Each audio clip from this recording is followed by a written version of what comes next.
दीक दृश्य विवेक यानी देखने वाला और जो देख रहा है, उसमें क्या अंतर है, क्या समानता है, इस पे जो विचार है यानी विवेक उसी को कहते हैं।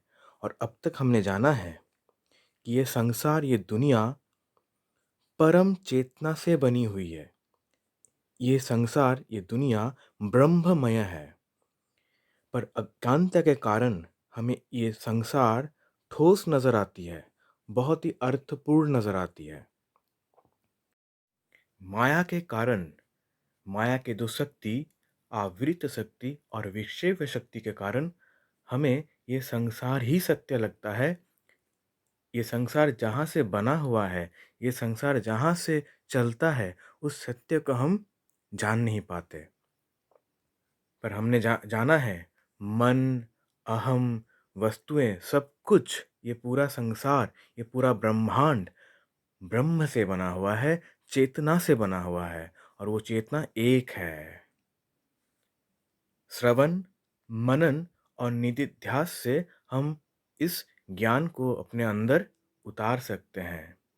पर एक सवाल सबके मन में रहता है कि जब मुझे सच्चाई का पता चल जाए, जब मुझे ज्ञान हो जाए, जब मैं एनलाइटेंड हो जाऊं, तब क्या होता है? क्या तब भी मुझे ये संसार नजर आएगा? क्या तब भी मुझे इस संसार में रहना पड़ेगा? ये सवाल सबके मन में रहता है। एक ज्ञानी और अज्ञानी में क्या अंतर है? मुझे कैसे प्रतिभात हो कि मैं मुझे ज्ञान हो चुका है? क्या मुझे इस संसार में ये सारी चीज़ें वैसी ही नज़र आएँगी? तो इनका उत्तर है हाँ एवं ना, दोनों। इस संसार के समुंदर में इंसान, जानवर, पेड़-पौधे, पहाड़, ग्रह नक्षत्र के नाम पे लहरें उठ रही है और लहरें डूब रही है। पर हमें पता है कि लहरें हमेशा से ही पानी से बनती है।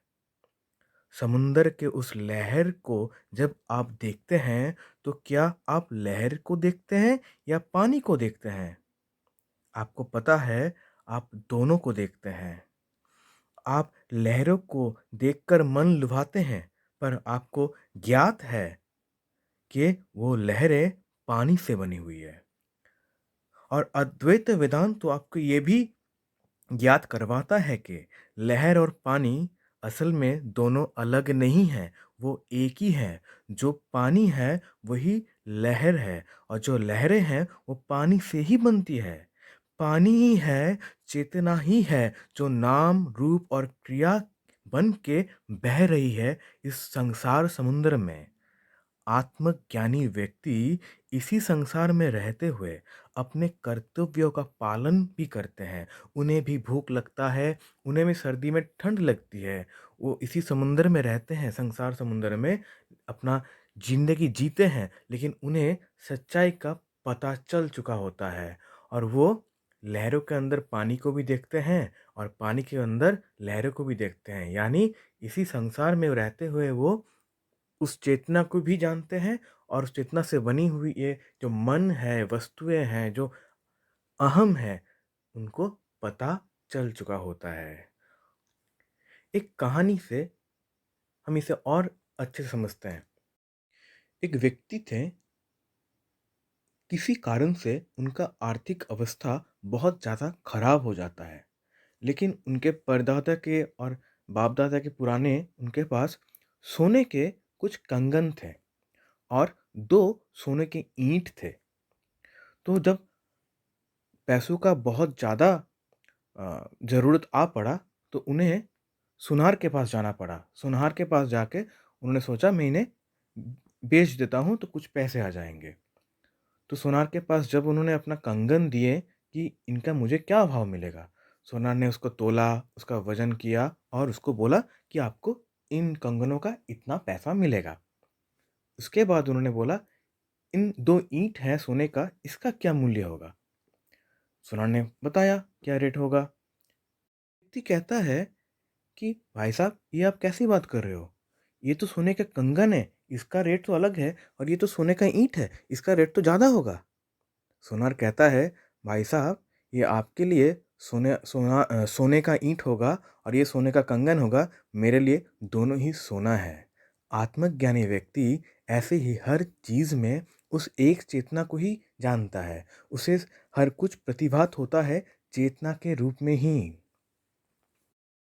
एक क्वांटम फिजिसिस्ट से अगर आप पूछते हो कि वस्तु कैसे बनता है, वस्तु किस चीज़ का बना है, तो क्वांटम फिजिसिस्ट आपको कहेगा कि हर एक वस्तु एटम से बना हुआ है और वो एक एटम न्यूट्रॉन, प्रोटॉन और इलेक्ट्रॉन से बनता है। अगर आप पूछते हो कि न्यूट्रॉन, इलेक्ट्रॉन और प्रोटॉन है क्या, तो आपको कहेगा कि न्यूट्रॉन, इलेक्ट्रॉन, प्रोटॉन उससे भी क्षुद्र कुछ अगर है, वो है वाइब्रेशन। ये पूरी दुनिया जो हम देख रहे हैं वो वाइब्रेशन से बनी हुई है। पर अगर आप एक वेदांत से पूछो कि ये वाइब्रेशन किस चीज़ का बना हुआ है, वेदांत आपको कहेगा ये वाइब्रेशन चेतना से ही बनी हुई है। चेतना के बगैर ये वाइब्रेशन संभव ही नहीं है। ये पूरी की पूरी दुनिया चेतना से ही बनी हुई है। हम अगले श्लोक की तरफ आगे बढ़ते हैं। साक्षी न पुरतो भाति लिंगम देहे संयुतम चितिच्छाया समवेशाद जीवाशाद व्यवहारिका। कैसे माया की अपनी आवृत शक्ति से हमें खुद को सिर्फ शरीर और मन रूप में ही, क्षुद्र प्राणी रूप में ही प्रतिभात होता है। क्यों हमें सिर्फ मन का ही ज्ञान होता है? क्यों हमें सिर्फ इस शरीर का ही ज्ञान होता है? परम चेतना जब प्रतिफलित होती है तो पहले वो मन को ज्ञान में लाता है और उसके बाद शरीर का ज्ञान होता है और फिर इस बाहरी दुनिया का। मान लो आप अपना चेहरा भूल चुके हैं, आपको याद नहीं आप कैसे दिखते हैं और आप सो रहे हैं। ऐसे में कोई एक आता है और आपके चेहरे के सामने एक आईना रखता है। आप तो सो रहे हो, क्या आपको ज्ञान होगा आप कैसे दिखते हो? आईना सामने रखा हुआ है। नहीं, लेकिन पर जैसे ही आप अपना आँखें खोलते हैं, तो सामने आपको नज़र आता है आपका चेहरा। आपको अपने मन में आपका शरीर का रूप दिख गया। तो पहला आया मन में आपको ज्ञान, फिर आपको अपना शरीर का ज्ञान आ गया और आप देखने के बाद कहते हैं, अरे मैं इतना सुंदर हूँ। यहाँ से शुरू होता है संसार का ज्ञान। मैं सुंदर हूँ, मैं सुंदर नहीं हूँ, ये सारे गुण इस संसार के हैं। इस पूरी प्रोसेस में आपको आईना यानी मन, आईने में दिखने वाली शरीर का ज्ञान होता है, उसके गुण का भी ज्ञान होता है। पर जो असल शरीर है यानी चेतना है, उसका कोई ज्ञान नहीं हो पाता। क्या खूब खेल रचा है माया ने, जो हम हैं वो हमें ज्ञान हो नहीं रहा और जो ज्ञान हो रहा है वो उस अज्ञात चेतना का ही प्रतिफलन है, ये हमें पता नहीं हो रहा। एक कहानी लेते हैं इसे समझने के लिए। एक बार एक 10 दोस्त होते हैं, उन्हें एक छोटा सा नदी पार होना है। तो वो लोग 2-3 नाव में एक साथ 10 जन नदी को पार करते हैं। किनारे तक पहुंचने के बाद एक दोस्त कहता है, अच्छा हम सभी क्या नदी पार करके आ गए हैं, कोई खो तो नहीं गया? तो बोलता, हाँ ये जानना बहुत ज़रूरी है, भाई कोई गिन लो। तो बोलता ठीक है, सब लाइन में खड़े हो जाओ, मैं गिनता हूँ। तो एक जन गिनना शुरू किया, 1 2 3 4 5 6 7 8 9। अरे ये तो 9 है, 10वां कहाँ गया? तो सब एक दूसरे का मुंह ताक रहे हैं, अरे 10वां कहाँ गया? तो बोले तू खड़ा हो जा, मैं गिनता हूँ, हो सकता है तू गलती गिना हो। फिर दूसरा आके गिनता है, 1 2 3 4 5 6 7 8 9। अरे यहाँ तो 9 जन है। इसी तरीके से सब कोई गिन रहा है, 9 जन है, एक जन कहाँ गया? और ये सोचते सोचते सब रोने लग गए हैं। अपने दोस्त के, जो हो सकता है वो पानी में डूब गया हो। सब रो रहे हैं, दुख मना रहे हैं। इतने में एक सज्जन वहाँ से आ रहे थे। उन्होंने देखा ये नौजवान, ये सब लोग रो रहे हैं, क्या बात है? तो उन्होंने कहा, भाई क्या बात है, आप लोग रो क्यों रहे हो? तो एक का कहता है कि हम लोग ऐसे नदी पार कर रहे थे 10 जन एक साथ, लेकिन जब यहाँ आए तो हमारा एक दोस्त गुम हो गया, पता नहीं वो कहाँ गया। इतने में वो सज्जन देख लेता है ये लोग 9 नहीं 10 जन ही हैं, पर ये लोग कुछ गलती कर रहे हैं। तो वो कहते हैं सज्जन कि आप लोगों को कैसे पता कि आप लोग 10 जन थे अभी 9 जन हैं? बोले हम लोगों ने गिना। तो सज्जन कहते हैं आप लोगों ने गिना? अच्छा फिर से गिनो तो, मुझे देखना है आप लोग कैसे 9 जन हो गए। सज्जन ने बोला आप सब लाइन में खड़े हो जाओ और एक जन को बुलाया आप लोग गिनो। आप गिनो कितने जन हैं? वो गिनना शुरू किया 1 2 3 4 5 6 7 8 9। देखिए हम लोग 9 जन हैं। तब वो सज्जन जो गिन रहा था उसका हाथ पकड़ के वो हाथ अपनी तरफ कर देता है उसी व्यक्ति के और कहता है 10वां हो तुम। अरे हाँ 10वां तो मैं हूँ। दूसरा के गिनता है वैसे ही 1 2 3 4 5 6 7 8 9 और 10वां मैं खुद। वो लोग बड़ा आनंद में हो जाता है, बड़ा बड़ा खुश हो जाता है। हम लोग ठीक ऐसा ही कर रहे हैं। हमें मन का ज्ञान हो रहा है, बुद्धि का ज्ञान हो रहा है, स्मृति का ज्ञान हो रहा है, शरीर का ज्ञान हो रहा है, इस संसार का ज्ञान हो रहा है, पर जिसे ज्ञान हो रहा है, मन का भी ज्ञान जिसे हो रहा है, हम उसे ही मिस कर रहे हैं, हम उसे ही अनदेखा कर रहे हैं। वही चेतना हम हैं जिससे हम सब कुछ जान रहे हैं, जिससे हमें सब कुछ का ज्ञान हो रहा है। हम वही हैं। मन में अहम और वस्तु का ज्ञान हुआ और हमने मन, अहम, वस्तु सब एक साथ जोड़ दिया। मुझे चोट लगा है। चोट आपके हाथ को लगा है, पर अहम ने शरीर के साथ जोड़ दिया। मुझे चोट लगा है। मुझे परेशानी है। परेशानी मन को है, पर अहम ने मन के साथ जोड़ दिया।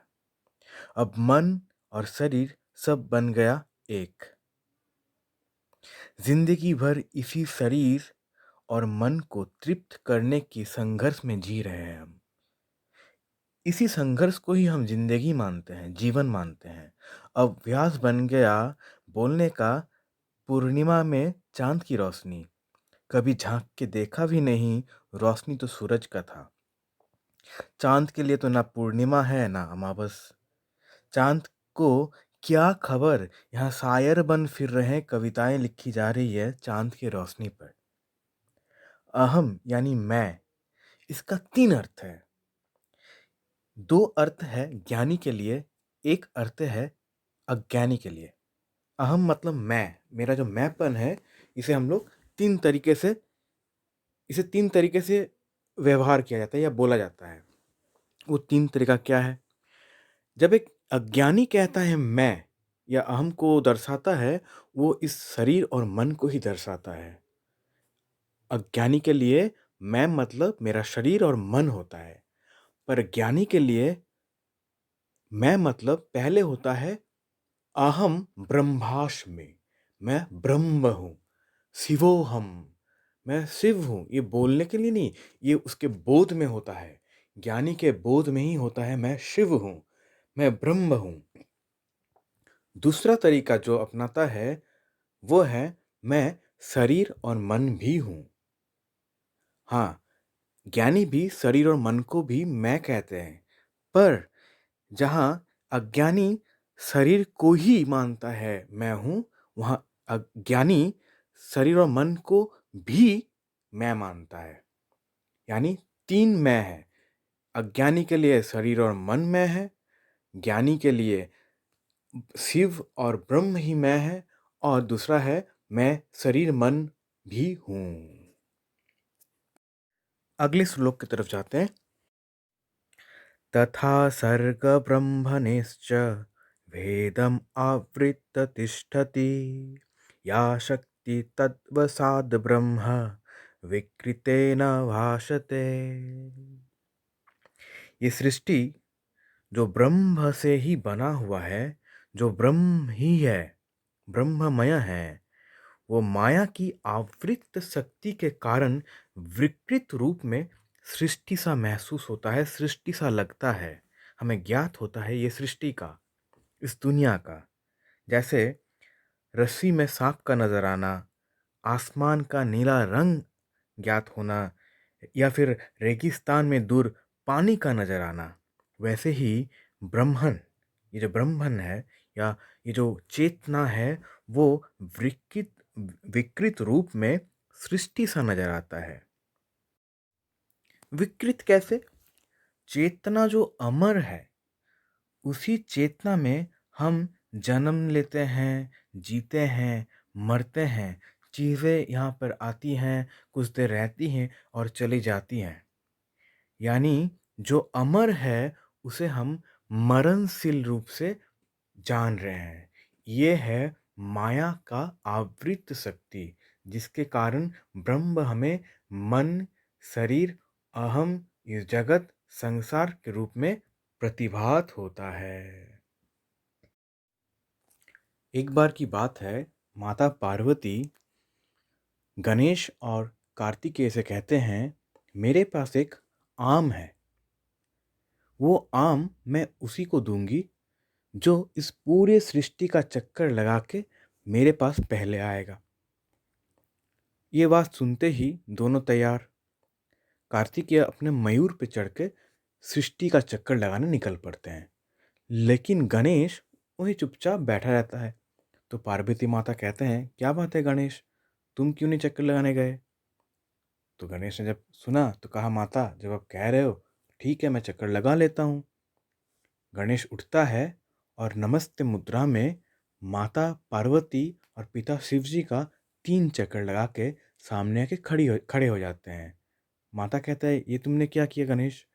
गणेश ने कहा, माता ये जो सृष्टि है, ये दुनिया है, ये तो आपसे है। आप हो तो ये सृष्टि है। आप ही मूलभूत कारण हो इस सृष्टि के। तो मैं अगर मूल कारण को ही चक्कर लगा लूँ, तो मैंने पूरी सृष्टि को चक्कर लगा लिया। मुझे पूरी सृष्टि के लिए भागना नहीं है। मुझे उस एक को, जहाँ से ये शुरू हुआ है, जो इसका मूल स्रोत है, जो इसका मूलभूत कारण है, मैंने उसका ही चक्कर लगा लिया, तो पूरे सृष्टि का ही चक्कर लगा लिया। ये सुन के माता पार्वती बड़ा खुश होते हैं और गणेश को वो आम देते हैं तोहफे में। वैसे ही इस सृष्टि को अगर समझना है, तो हमें इस सृष्टि के पूरा चक्कर नहीं लगाना है। जैसे आज के समय में वैज्ञानिक लोग बड़े-बड़े रॉकेट बना रहे हैं, इस ग्रह से उस ग्रह में जाने की कोशिश कर रहे हैं, अपने ही मिल्की वे से बाहर जाने की सोच रहे हैं, सिर्फ़ सोच रहे हैं, जाना तो बहुत दूर की बात है। लेकिन इस सृष्टि को अगर समझना है, तो हमें आत्मज्ञान होना ज़रूरी है। आत्मज्ञान होते ही पूरा सृष्टि का रहस्य हमें समझ आ जाएगा।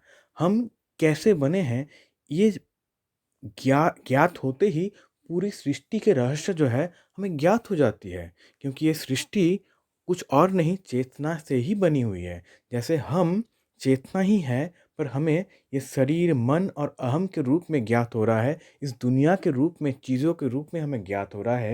ये पूरी सृष्टि ही चेतना से ही बनी हुई है। चेतना को हमने जान लिया तो पूरी सृष्टि को हमने जान लिया। लेकिन सवाल रहता है फिर भी मन में कि कैसे? कैसे हम उस चेतना को जानें? कैसे हम शरीर, मन, अहम, वस्तु, चीज़ें, दुनिया, ये पूरा ब्रह्मांड के पीछे जो एक चेतना है, कैसे हम उसको जान पाएँ? इसको हम जानेंगे नेक्स्ट सूत्रा में। ये ज्ञान अगर आपको अच्छा लगे, ज़रूर अपने परिवारों के लोगों के साथ, अपने दोस्तों के साथ, सबके साथ शेयर करें। ॐ पूर्णमदः पूर्णमिदं पूर्णात् पूर्णमुदच्यते पूर्णस्य पूर्णमादाय पूर्णमेवावशिष्यते। ॐ शान्ति शान्ति शान्तिः।